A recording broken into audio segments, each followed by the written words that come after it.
Hi, I'm Diva from Musical Hell, and I know the score.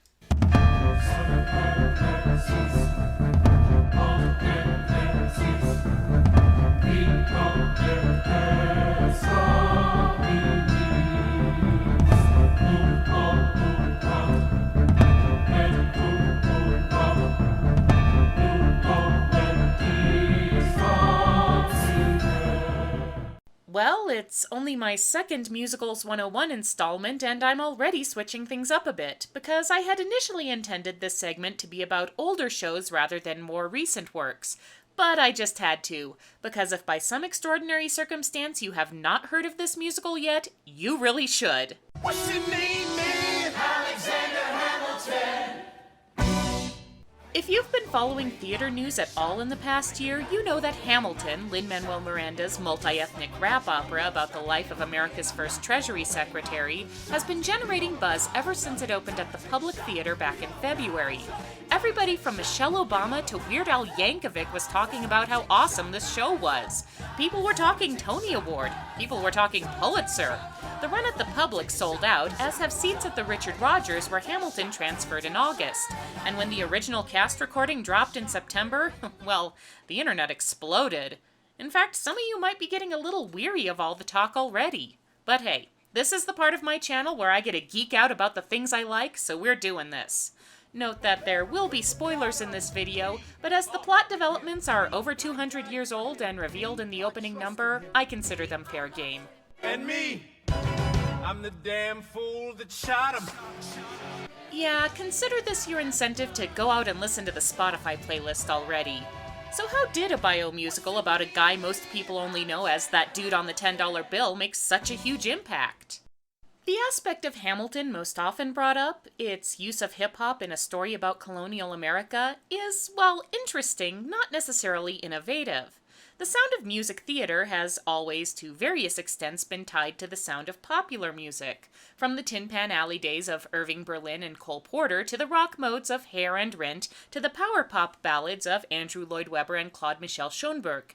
Even rap-dominant musicals aren't entirely unheard of, with the short-lived Tupac Shakur show Holler If You Hear Me and Miranda's own In the Heights.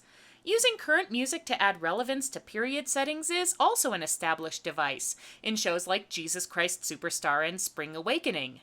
Hamilton is something even rarer than all this. It's a musical that manages to be very intelligent without sacrificing its ability to speak to a wider audience. If Hamilton isn't the first music theater score written in a popular mode, it is certainly one of the best constructed. Unlike other musicals that have tried to work in a current style, Annie 2014, I Am Looking in Your Direction, Hamilton never feels artificial or overproduced. The technical effects complement the dramatic storytelling, like in Satisfied when Angelica Schuyler flashes back to her first meeting with Alexander Hamilton through a striking use of echo and reverse effects.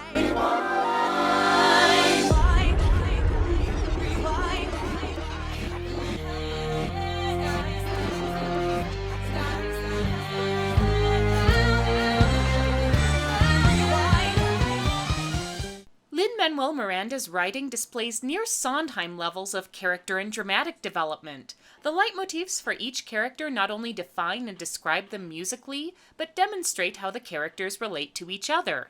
Alexander Hamilton and his fellow revolutionaries speak in a swift flow, highlighting their youth, energy, and passion for their cause.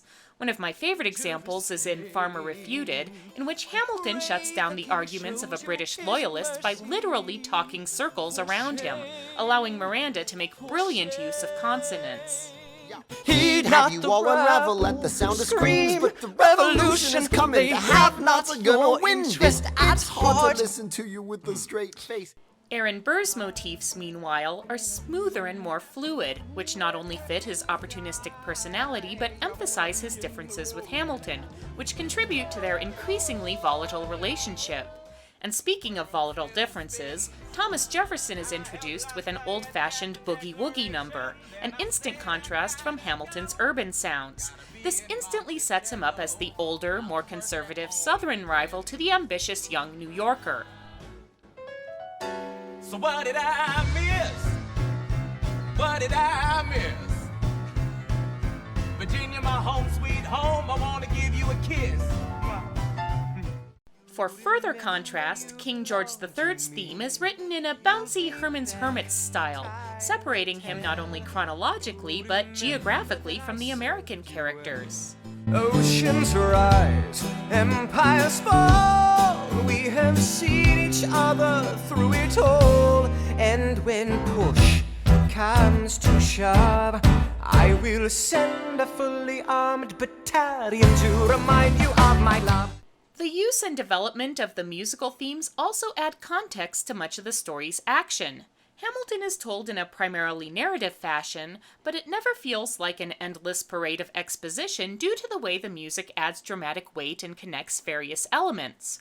For example, Hamilton's soliloquy Hurricane is tied musically to Yorktown, which describes the decisive battle of the American Revolution, indicating that the story has once again entered a significant turning point. In other places, the score adds irony to the action. Say No to This, which depicts Alexander Hamilton's affair with Maria Reynolds, is written in a sultry Marvin Gaye-esque R&B riff, which undercuts Hamilton's prayer for strength by emphasizing the temptation that he ultimately gives into.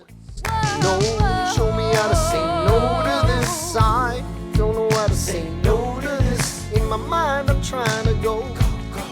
Then her mouth is on mine and I don't say no. It takes several listens to pick up on the nuances, but I think that's one of the things that has made the Hamilton cast recording so popular. It rewards you for paying attention. Miranda clearly has a lot of love for his sources and inspirations, and he shows that by sprinkling the score with allusions and references to other musicals, hip-hop, and historical events. I won't go into these because, first, Genius.com already has a comprehensive body of user-generated annotations, and second, it's really a lot more fun if you discover them for yourself.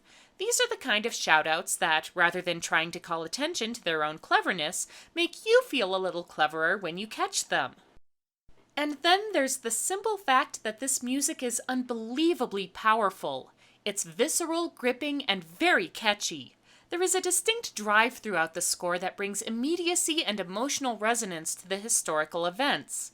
Take Burn, Eliza Hamilton's scathing rebuke of her husband for his infidelity, which climaxes in a fierce crescendo driven by strong downbeats and insistent arpeggios that make you feel her grief and rage. You forfeit all rights to my heart. You forfeit the place in our bed. You'll sleep in your office instead. Without me, the memories of when you were mine.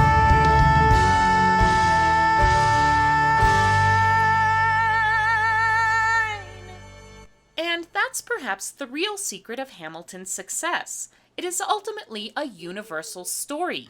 The setting may be 18th century America, but the themes of ambition and tragedy, betrayal and forgiveness, and the desire to improve ourselves and know that we've left behind something of importance speak to everybody.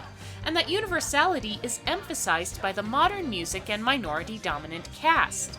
This isn't just a story of the old white guys on money, it's a story that's happening to all of us right now.